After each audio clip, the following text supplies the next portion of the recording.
while you're trying really hard and no women are into you. For this video, I'm talking about like you'll get maybe a woman who's interested for a little bit and then she'll kind of like, lose interest afterwards, or you feel like women are into you, but they're just like not at the level where you want them to get like obsessed with you. But when you learn what I'm about to talk about, a lot more women will start getting obsessed with you. It will be like an exponentially large amount more, and you will actually have to try not as hard, okay, to get these women. Typically what I find is that guys who are trying really hard, they experience this problem where they're meeting a lot of women, but a lot of the women that they're talking to, the ones that they really want, they're not really that interested in them. So to get women who are interested in you to the level where they're like, they're getting obsessed over guys. They're talking to their girlfriends about guys, but they're probably not complaining or having long discussions or talking to their therapist or, doing any of that stuff with you. That might be a good thing if you guys were in a relationship and she really did like you, but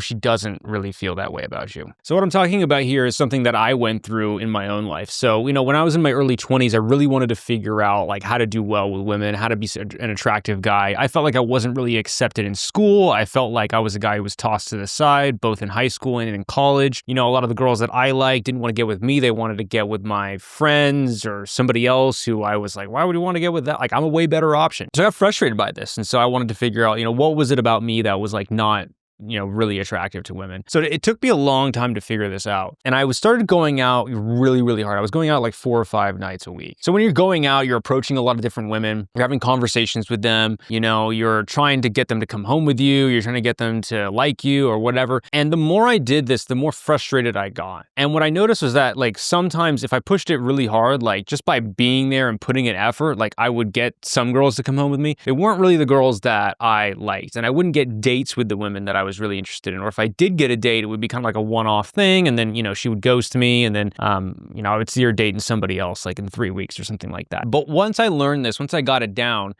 I was trying less hard with women. I was even talking to them less, and I was getting way more interest from them right from the get-go. I didn't have to like I learned all of these like physical escalation techniques. Like I would bring girls back to my place and like, most of them wouldn't even want to sleep with me. And I'm like, why would you come back with me at 2:30 a.m. if you didn't think we were going to have sex? Like there was a lot of things that got me frustrated. I never had any of that stuff when I started doing this. And it was really just embodying what an attractive guy is. And I was bringing more women into my energy. Now I'm talking about things in kind of a woo-woo sense, but really what it was I had my ecosystem down and I was truly a confident guy at that point. I had stopped needing validation from women. I had stopped needing to try for women. And it wasn't that I wasn't focused on them. I absolutely was. There was not anything that I was doing in my life at that point that I was more focused on than that. And what I was doing was I was basically had an ecosystem that I had built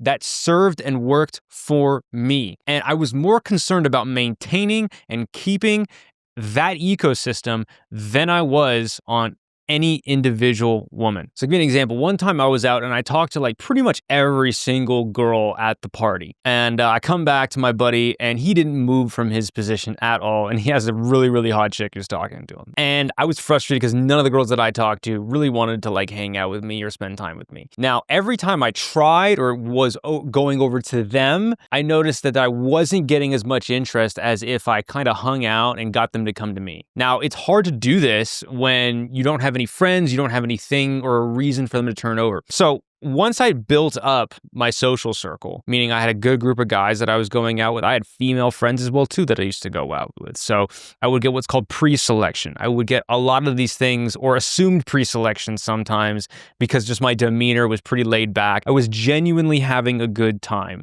when I went out because I was getting to see my friends. I was getting to meet new cool people who were through them, who were excited to meet me. Because I was meeting them through a friend, they were more excited to meet me than if I was just some random dude coming up and talking to them. And before people would just like shoo me away because I was coming in with this, I want to be like, I'm taking the energy that I was coming in with, the taking energy. And after I had built up all this stuff, it was more of a giving energy. So what caused me to give more of a giving value energy as opposed to a taking value energy? The taking value energy was because I had nothing to offer. I thought I had nothing to offer. Once I gained more confidence in my social skills and my humor and all that stuff, I stopped feeling the need to do that. Once I had the places that I would go out to, I had like a set of events that I would go to each week, and they were good events, right? I would go to, when I was in San Francisco, I used to go to Dolores Park, during the day. I'd meet up with a group there, talk to some people, have a good time. We'd set up a blanket and everything. Then we'd go to dinner at one of the places in the Mission District that I really liked. It's typically Valencia Street. Then after that, we would go to my buddy's place and we'd watch the fights. Then after that, we would go out after that, maybe to a bar, or, if I was, feeling pretty crazy, we'd go to a club. There was nothing anybody could do to me at that time that was going to make my day any better that I had already created. You could not, maybe if you had something incredible, you could offer me a better thing. But typically it was like every single person I met, I was inviting them to come along on this fun journey that I was going on. So I was in a much more giving mindset just by the things that I had planned. Like, it'd be cool if I met an attractive woman. It'd be great if I met somebody that I connected with. But ultimately, I was in more of a giving value state than I was in a taking value state. Those two things helped.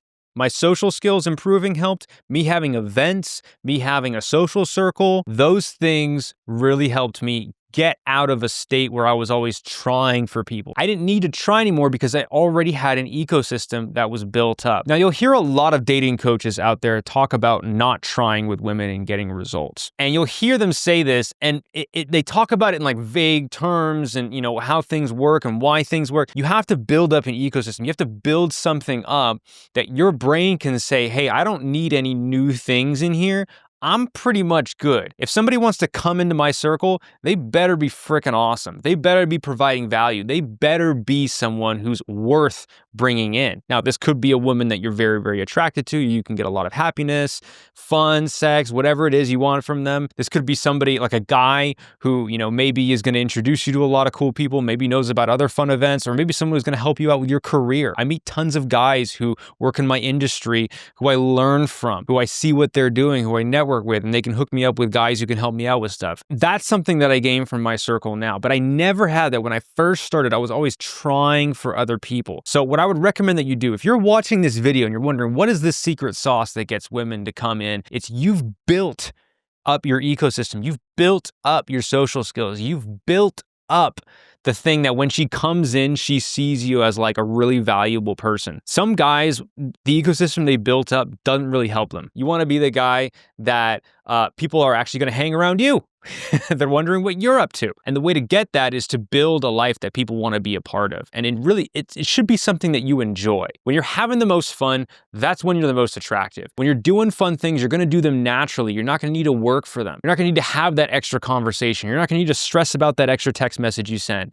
Everything is going to become so much easier, and your results with women will just absolutely skyrocket because you're in that state. That's the kind of person she wants to be a part of. Now, some guys can do this, but when they get to a really, really especially attractive woman, then they fold. That means your ecosystem, that means your skills, that means everything that still has to be better. It's not quite where it needs to be. And so what I'll do is I'll see guys and they'll come to me and maybe they'll be depressed, maybe they'll be negative, maybe they'll be in a bad headspace, and they're just like, I just don't understand, what's going on. Part of the reason why they're not successful is because of their negative mindset. Nobody wants to be in their ecosystem. Nobody wants to follow them. Who wants to do that if you're feeling like that all the time? So what I generally do is I generally build an ecosystem with them that is going to bring people in. And yes, it is going to require you getting out there, talking to people and being social, but you're going to do it intentionally, and you're going to do it with a step-by-step process that at the end, you're going to actually have something to show for it. And women are going to come into this environment and they will be obsessed with you, because women don't obsess just over a man. Just a man isn't a lot. It's what he does. It's how people perceives him. It's what he has that women really, really get into. And I'm not just talking about financially. Financially is a component, but it's not really that big of a component when you compare it to the social sphere, when you compare it to, what he brings in terms of his skills and his mentality and his focus and all of those things. Those are much more important. The problem is the guys guys focus or go for or build the wrong thing. They don't build something that actually helps them out. So you want to build an environment and an ecosystem that really helps you out in this category. And when you do, everything gets so much easier. So when I built this up, I had a few things. Number one, I had a really great social circle. Number two, I had events that I was going to and things that I was doing. I had a plan, okay, and I was bringing people into that plan. Number three, I had social skills as well too. So if you have those three things, that's a great place to start. And I want you to start building those things up because that's what's really going to take you to the next stage. And dating will become like just a very, very simple thing for you to do, okay? And the only way that you're going to really be able to do this is creating a life that you actually enjoy. When I first started going out, when I first started doing this, I hated going out. I hated talking to women. I hated all of this stuff, but I knew I wanted it because I wanted to get laid. Honestly, I was just horny. That's why I started doing this in the first place. Think about other things that you want to do. It can't just be being horny. Satisfying that can be like a side effect, but the main focus should be your own enjoyment for the sake of enjoying it. Taking the women out, if you can still enjoy it, then that will be a good thing. Most guys have trouble creating this because they don't know how to bring women in. They don't know how to, have fun with women and all that stuff. And so it can become kind of a challenge for them. But once you learn how to do this, I guarantee you it's going to be something that you're never, ever going to look back on and think, oh, I should be cold approaching women for 7 hours on the sidewalk. That's why I never do that now. Because generally, unless I'm filming content, because I know it's not going to be the thing that helps you out. If you start this journey and then 6 months later, you're like, I still need to cold approach for 6 hours a day, you probably done something wrong.